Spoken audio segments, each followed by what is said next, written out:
afternoon, everyone. Thank you for joining us today. Today is the second day of Earth, Energy, and Environment E3 Conference and Exhibition, second year 2022.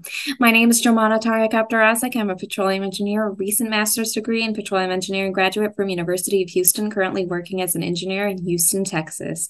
I have the pleasure to be here with you this afternoon as a member of the technical committee of Earth, Energy, and Environment E3 Conference and Exhibition. Today, we're pleased to welcome our invited speakers, one of which is Dr. Martin Blunt.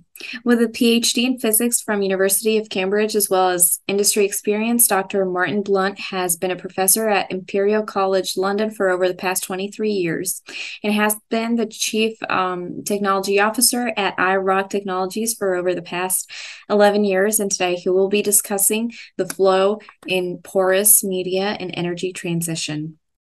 This session is being recorded and will be uploaded to our YouTube channel, PyPetro, where you can also find all of our previous and upcoming sessions in Earth, Energy, and Environment Student Conference and Exhibition. Again, that's our YouTube channel, PyPetro. Please feel free to send your questions in the chat box and we will answer as many questions as possible. With that, I ask you to give your full attention to our invited speaker and help me in welcoming today's very honorable guest. Please welcome Dr. Martin Blunt. Hi, Dr. Blunt. Thank you for joining us today. We're so glad to have you on Earth, Energy, and Environment Student Conference and Exhibition.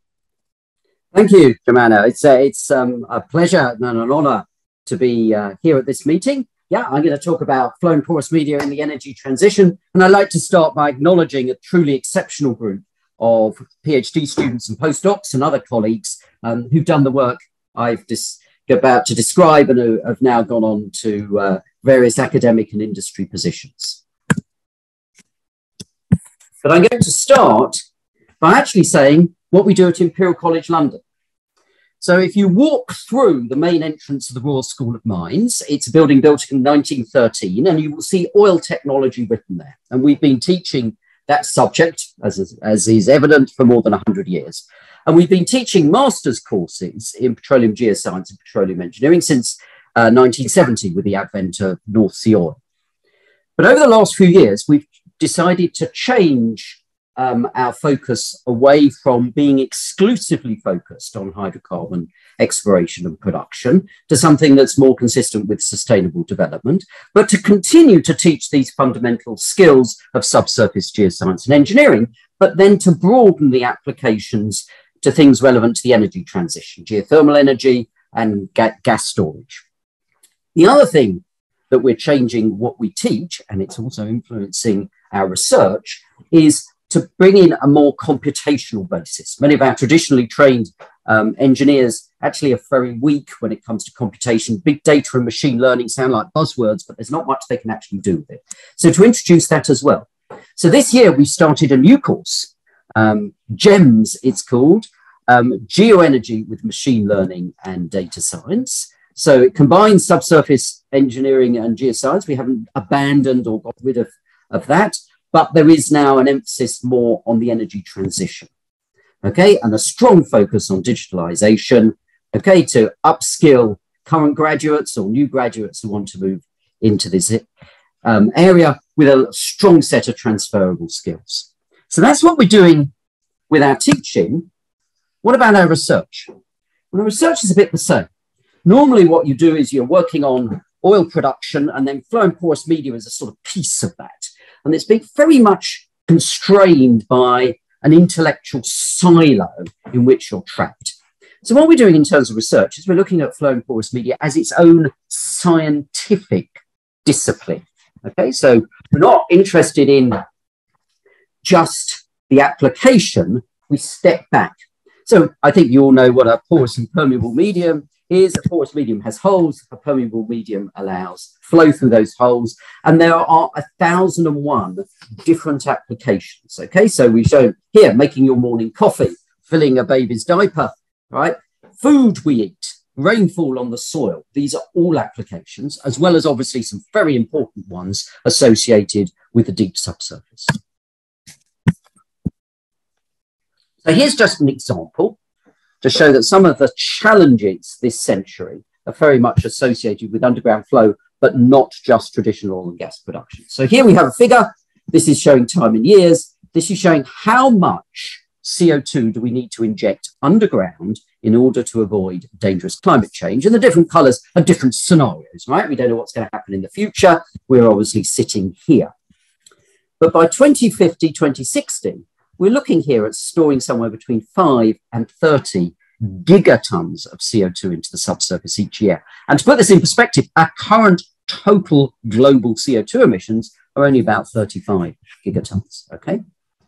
So carbon capture and storage, which is beginning to take off in the US with tax breaks and is beginning to take off in the UK as well, as in the next slide, could create an industry basically the size of the current oil and gas industry. And of course, it's the current oil and gas industry that has all the infrastructure and technology to do it. But there are other applications as well. I mentioned agriculture, groundwater, geothermal energy, hydrogen storage, and I'm going to mention a little bit about electrochemical devices as well.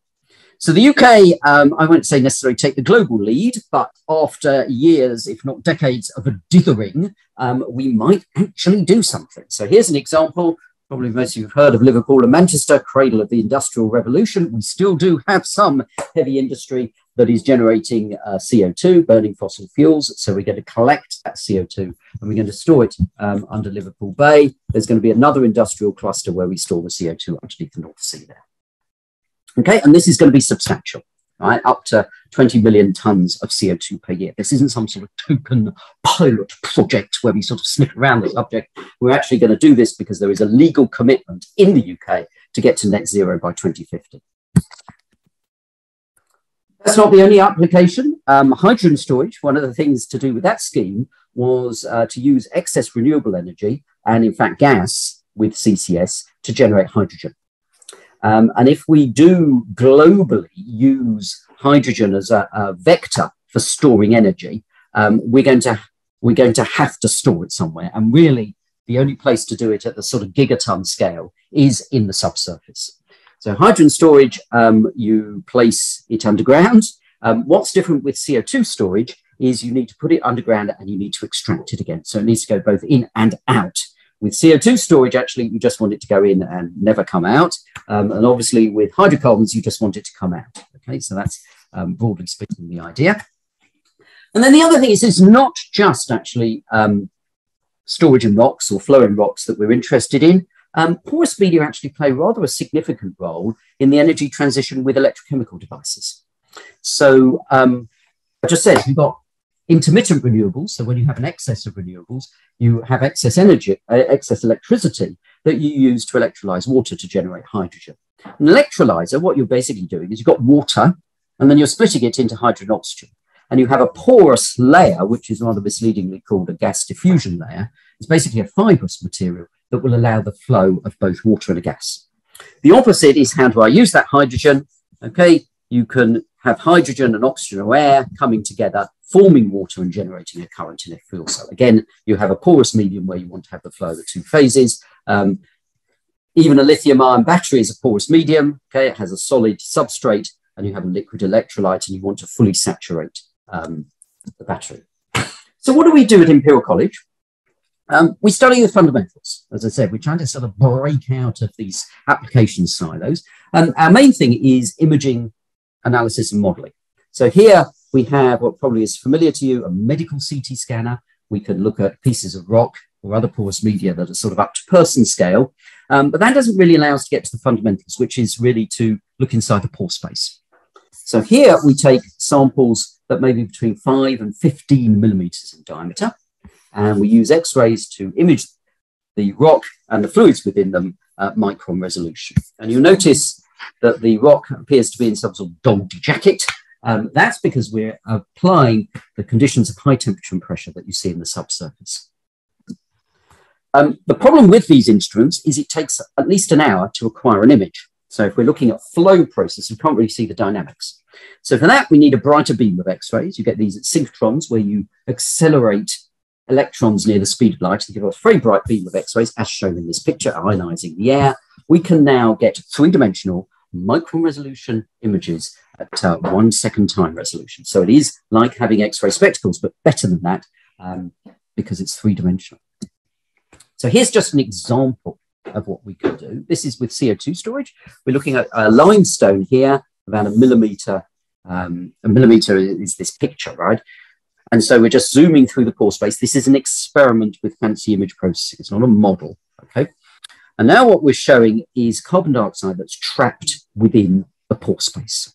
Okay, so we can see that. And then what we're going to do is we're just going to color the individual blobs of CO2. These are CO2 trapped in the pore space surrounded by brine. Okay, so it's not flowing. And we're just going to take one of those ganglia.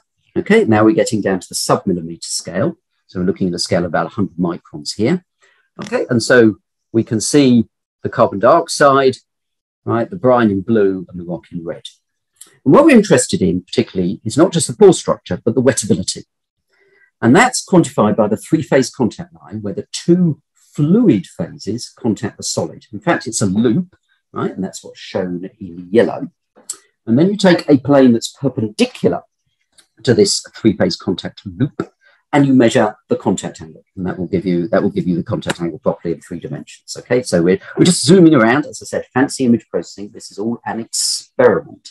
Okay, so what do we see? Okay, we see the rock here, we see the CO2 here, we see the water here. This is an angle of about 135 degrees. This is an angle of 45 degrees here. So the water wets the surface. It's a water wet system. The water bulges out to coat the surface.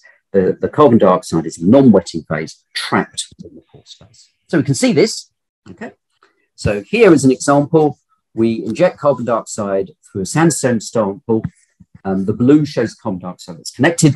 That's worrying because that CO2 can then move. But as it migrates, it's displaced by water. And in fact, you see a significant trapping in the pore space. So for petroleum engineers, this is familiar. This is how much you put in. This is how much you trap. We're comparing oil and carbon dioxide in water wet conditions. In this particular case, you put about 50% in. You trap about 30% saturation is left behind. But then as the CO2 migrates, more and more gets trapped. So this is a pore scale. This capillary trapping is a pore scale mechanism by which the carbon dioxide is rendered immobile within the pore space quite rapidly in CO2 storage. So now we want to, that looks great, but how do we think about this as a porous media problem? So I'm going to simplify it. There seem to be sort of 2 things we want, right? One is we want something trapped in the pore space, right? CO2 storage is the classic example. You want CO2 underground, you don't want it to go anywhere, okay? The other example that unfortunately we're all too familiar with after COVID are surgical masks. They're fibrous materials, they're porous because you can breathe through them. So you want the flow of air through the mask, but you don't want any droplets of water containing possibly nasty viruses, okay? So you want to trap water in the pore space. The other examples are actually where you want flow. Okay, it's sort of the opposite. You want basically 2 phases to flow over a wide saturation range without anything being trapped or retained within the pore space. Fuel cells are a good example, electrolyzers, oil recovery, and actually hydrogen storage, where you want the hydrogen both in and out. So it's controlled by pore structure and wettability. And wettability is going to be our emphasis here, defined by the local distribution of contact angle. And what we need to do is we need to have multi-scale, multi-physics experiments and modeling to understand these processes. I've just given you a few. There's also work on microfluidics and drugs deliveries, catalysis, you name it, a whole slew of absolutely fascinating porous media problem when you open your mind and stop sort of just digging into oil, and that's the only thing you're going to think about, right? Doesn't mean to say it's irrelevant to oil recovery, but there's a fascinating world out there with other applications. So here's just my thought in a few minutes of how we might think about this. It's not obviously everything to do with these problems, but it does give you some idea of how we look at them. So I'm going to introduce this concept of curvature. You might say, why are we doing this? But just bear with me for a slide. So if you have a smooth line, at any point, you can fit a circle. Okay, the R is the radius of curvature of the line, and kappa is the curvature just 1 over R. Okay. In 3 dimensions, hopefully it's not too much of an intellectual stretch to realize that there are actually what are called 2 principal radii of curvature that are orthogonal to each other. Right? So if you have a ball, for instance, you have a curvature in one way and the other way, and they're similar. Okay. If you have a pair, if you cut the pair, it's circular, the pair's bulging out into the air, but in the other direction, it goes like that. It's bulging, the air's bulging into the pair. Okay. And in fact, that radius of curvature then has a negative sign. The curvature can be both positive and negative. That's really rather important. Okay, so why do this? Well, the first one is capillary pressure. The Young-Laplace equation says that the pressure difference between two phases where there's a curved interface is just the interfacial tension times that curvature. So that's actually rather useful. Okay. The other thing we can define is what's known as the Gaussian curvature. We've got two curvatures, so we can define two independent things, which is the product, which at this moment seems a bit bizarre, but you can do it. But it turns out mathematically that a complete characterization of the geometry is defined by saturation, basically volume, areas, curvature, and Gaussian curvature. And what this means is that we can understand fluid configurations for the first time, not because this mathematical idea is new, but with X-ray imaging, we can actually measure these things. But this Gaussian curvature, what's this all about? Well, there is a remarkable theorem, the Gauss-Bonnet theorem, that says that the integral of the Gaussian curvature over a surface is 4 pi times an integer. Okay, and it doesn't matter how I deform this surface, it's a topological property. And chi is the Euler characteristic. It's based on the number of objects minus loops plus holes. So what does that mean? Well, what it means here, these are the objects, loops, and holes. If I have a ball, okay, if you imagine it's a sphere, I think you can see that the integral is going to be 4 pi. Okay, so that makes sense. If I have two balls, it's 2, right? Because I've got 2 of them. Okay, just a moment. That's something trapped. That's something disconnected. So what I'm doing is I'm describing objects that are disconnected. I have lots of blobs, and I can distort these blobs, but their integral is always the same. If I now put in a loop, if I try and connect things, then the Euler characteristic goes down. The donut is 0, and then as I introduce more loops, it becomes negative. So just a moment. If I have the Gaussian curvature negative, so the integral is negative, because I'm integrating over a negative number, I mean an object with lots of loops, so it's well connected. So that's what we want for trapping and flow. For trapping, we sort of always understood. If you want something trapped in the pore space, you want it to be the non-wetting phase. Whoops, sorry about that. If you want trapping, you want a non-wetting phase, okay? You have a wetting phase, the non-wetting phase is trapped within the large pores, okay? That's a positive Gaussian curvature. G is positive, the integral is positive. That all makes sense. The opposite, people have sort of wrestled with this, and actually it's pretty obvious now what the opposite is. You want the Gaussian curvature to be as negative as possible. And that's actually when you have two equal and opposite curvatures. So R1 is positive, R2 is negative, right? So pear-shaped. But actually the best is when they're actually equal and opposite. And mathematically, you get this in the mixed wet state, where you have, and this you see in oil fields, right? Where oil has coated, been in contact with a solid surface. And then there are other regions where water is accumulated, and that's remained water wet or hydrophilic. Okay, and this is hydrophobic or oil wet. Okay, and then the contacts are actually pinned. And if you pin the contacts and then you have an interface and you want to minimize the interfacial energy, you do actually create these minimal surfaces. So that is on the next slide. Okay, here's an example, a catenoid. It's actually, if you have a chain and you rotate it, it's exactly the same shape as you see with soap bubbles between two soap rings. Okay, the other one is a helicoid. And you can imagine you have two phases on either side of this interface, and they're both well connected. And with the soap bubble, that makes sense. There's no pressure difference between the inside and the outside, is it? Because it's both air. So the total curvature has to be 0. So we see this in natural systems, but the idea is we could engineer it in manufactured media where we want to encourage multi-phase flow. So do we see these minimal surfaces? The answer is yes. So here is the interface between oil and water in a sandstone where the oil is trapped. And I've just shown the interfaces. They're ball-shaped interfaces, more or less. The curvature is positive, just as you'd expect. But then we have the sandstone that have been in contact with crude oil for some time. This isn't every single case will be like this. It's just this particular case was. You see the interfaces are very different, much larger interfacial area. And they're not flat, but the curvature in one direction, where, say, oil bulges into water, is almost exactly balanced by the curvature in the other direction, where water bulges into oil, and the mean curvature was almost exactly 0. And we repeated the experiment because at the time it looked weird and we didn't expect it, something was wrong, and we get exactly the same behavior. So what does this mean in terms of oil recovery first, and then we'll talk about the other applications. So here now is a reservoir carbonate. This is a sample from a producing reservoir in the Middle East, where there is oil here, which has been in contact with the solid surface. You have a mixed wet rock. You have a small amount of initial water saturation shown in blue. Now what we do is we flood this rock with different fractional flows of water. So it's a steady state relative permeability experiment, but with imaging. And we have, these are two-dimensional slices of 8 billion voxel three-dimensional images. And you can see immediately when we flood completely with water, you've removed virtually all the oil. Okay, so it's favorable for recovery. What do we see here? It's not strictly minimal surfaces. The capillary pressure is not zero. It is slightly negative because it's slightly oil wet, but it's low and negative. That's actually quite small values of capillary pressure.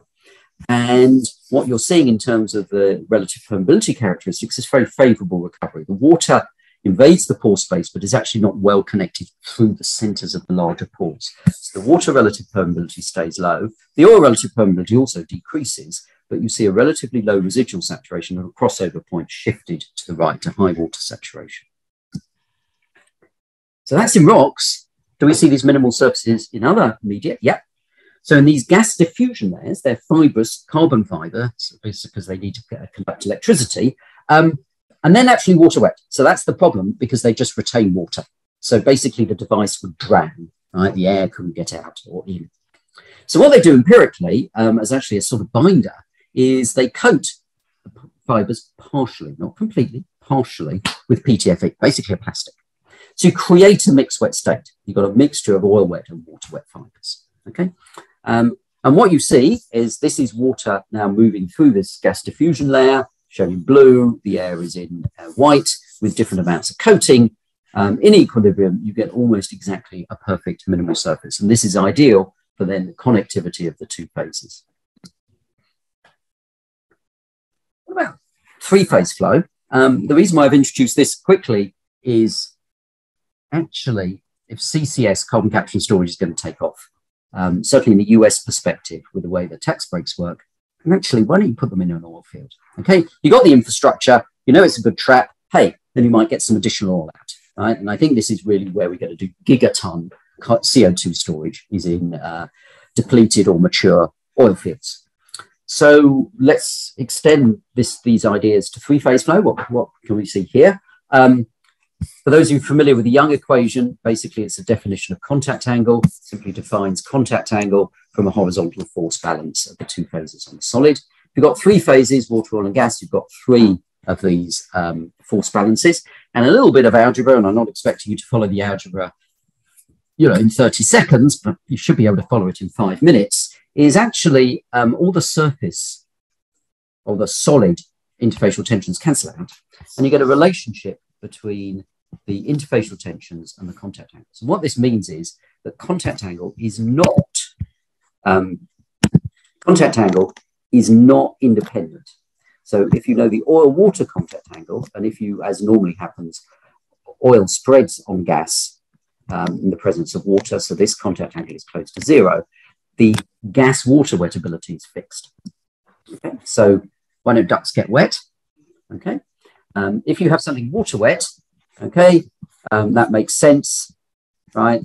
Basically, this contact angle between gas and water is very low. So something that is water wet in the presence of oil is also wet into water in the presence of gas. And that's sort of intuitively obvious. Funnily enough, the opposite, if we have an oil wet surface, is intuitively obvious for absolutely everybody except petroleum engineers. So with the one exception of the people for whom it's most important, unfortunately, this seems to require a little bit of thought. But actually, if you have a material that's been in contact with oil, so it's oil wet in the presence of water, actually, it can be gas wet in the presence of water as well. And it just comes from the equations. You assume that this cos theta is -1. This oil may spread on water, so cos theta gas oil may be 1, but this oil-water interfacial tension is greater than the gas-oil interfacial tension, particularly at near-miscible conditions or subsurface conditions.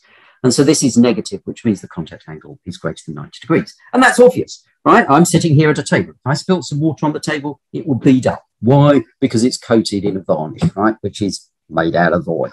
Okay, leaves are waxy. Okay, so if you have a droplet of water, this is a picture taken in my garden, the water forms a bead. So the contact angle actually through the water is greater than 90 degrees. No, it is not counterintuitive. It's not weird. It's not couldn't possibly happen. It happens. Okay, what I've done here is I pour some olive oil on the leaf, and it's all wet, so it soaks in. Okay, and the reason why leaves are waxy is otherwise they would drown.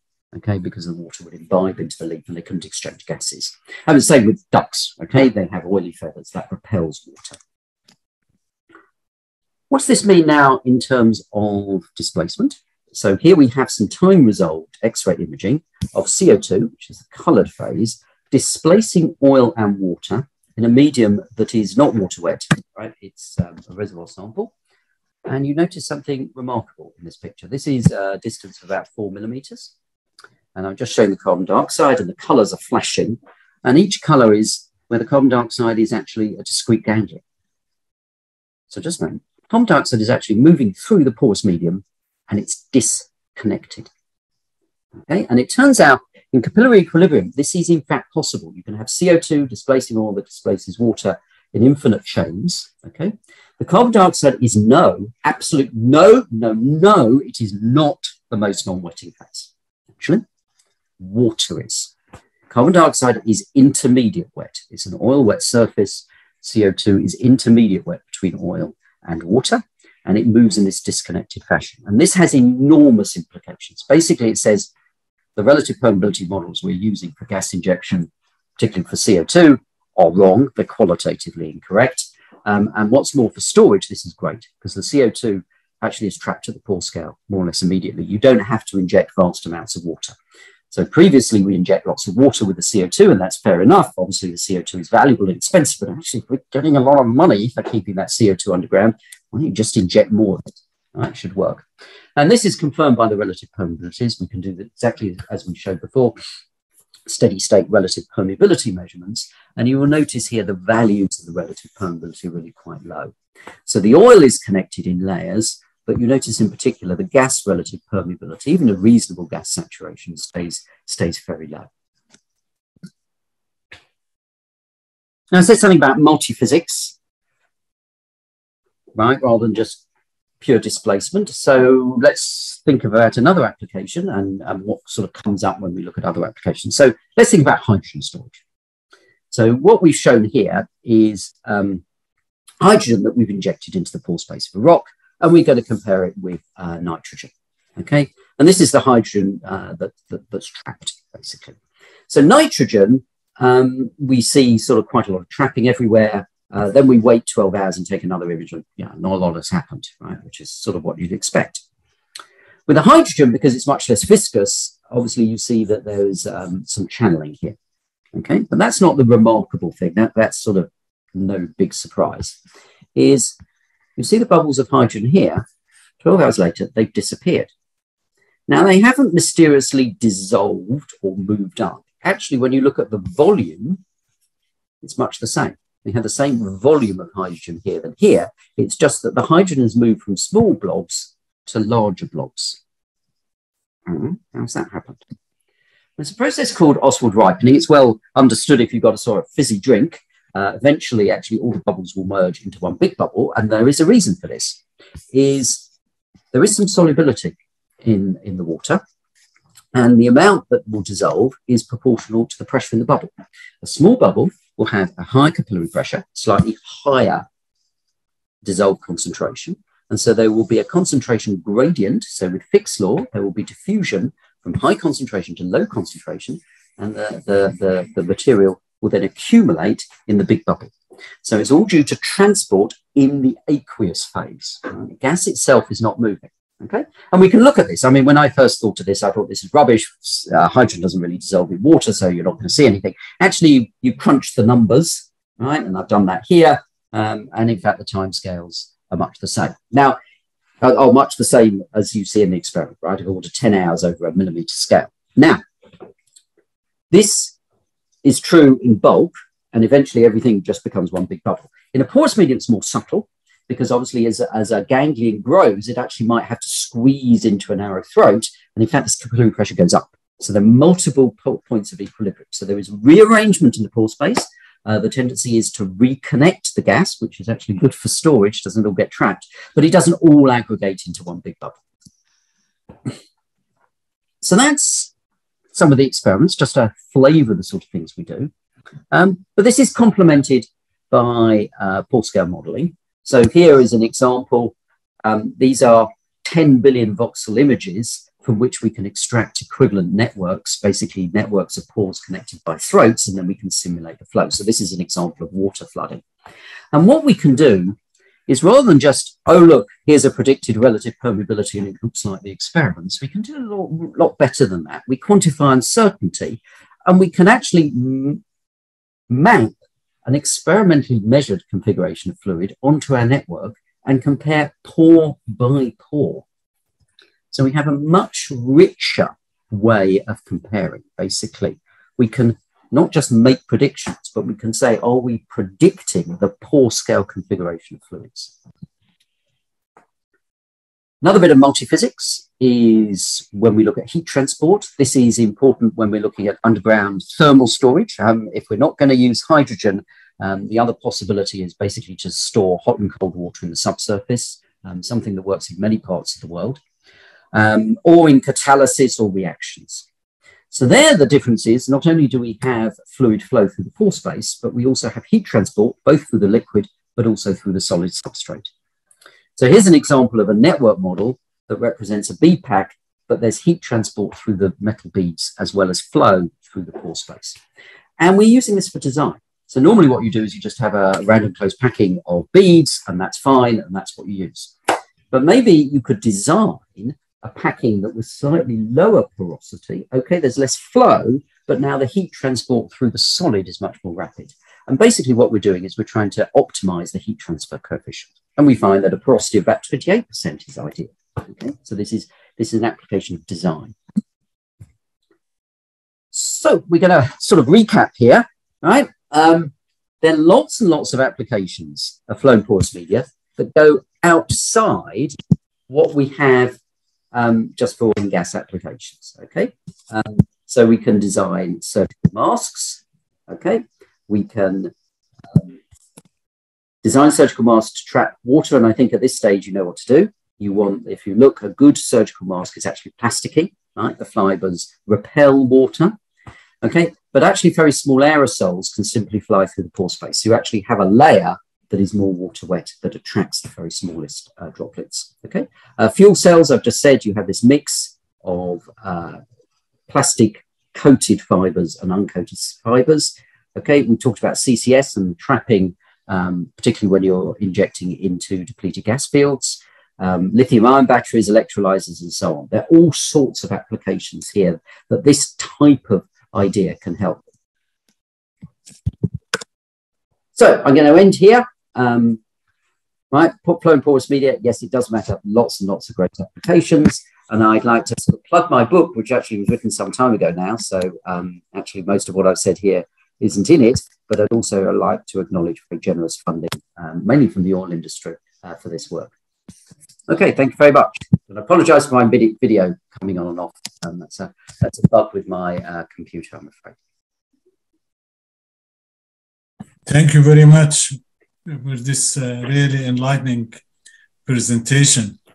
Now we have some questions. Ahmed, are you going to read the question, or you want me to do it? Or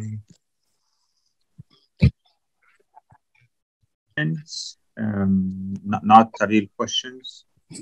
Yeah, I know someone is asking for make sure when I get the YouTube.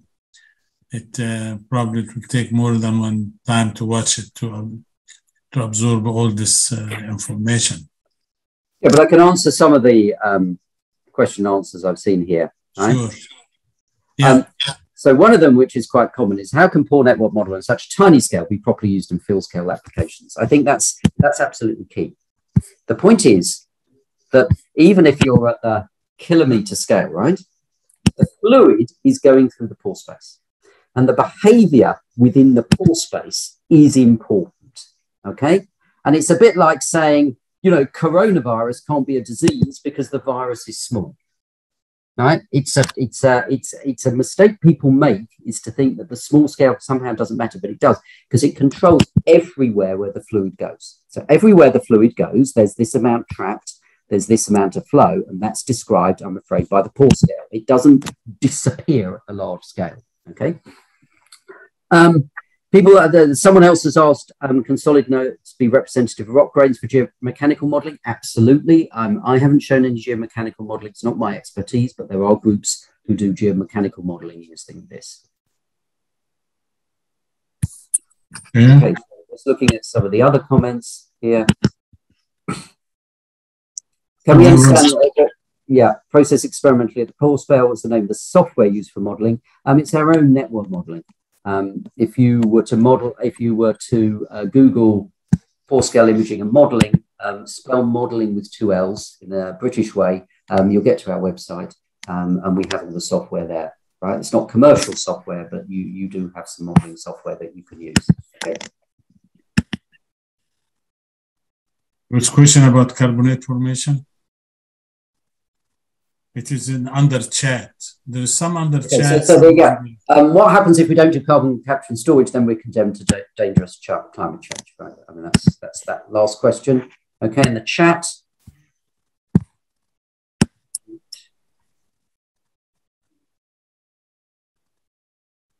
All right, modeling, YouTube. At the very end. Carbonate reservoir.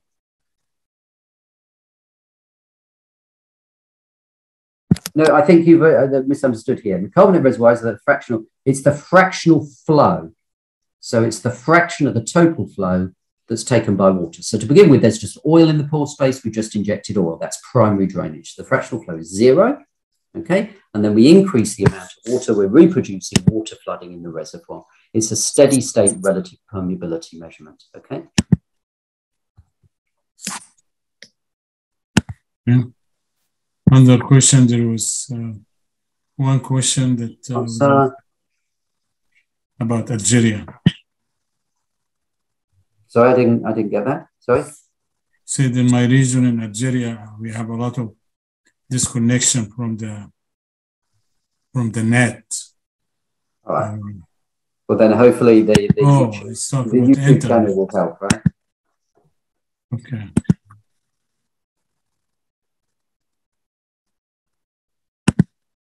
I think there's one question here. I think you already answered, going from lab scale to field scale. You already. Yeah, conventional upscaling methods. I mean, upscaling is still a challenge, right? I haven't resolved the upscaling challenge.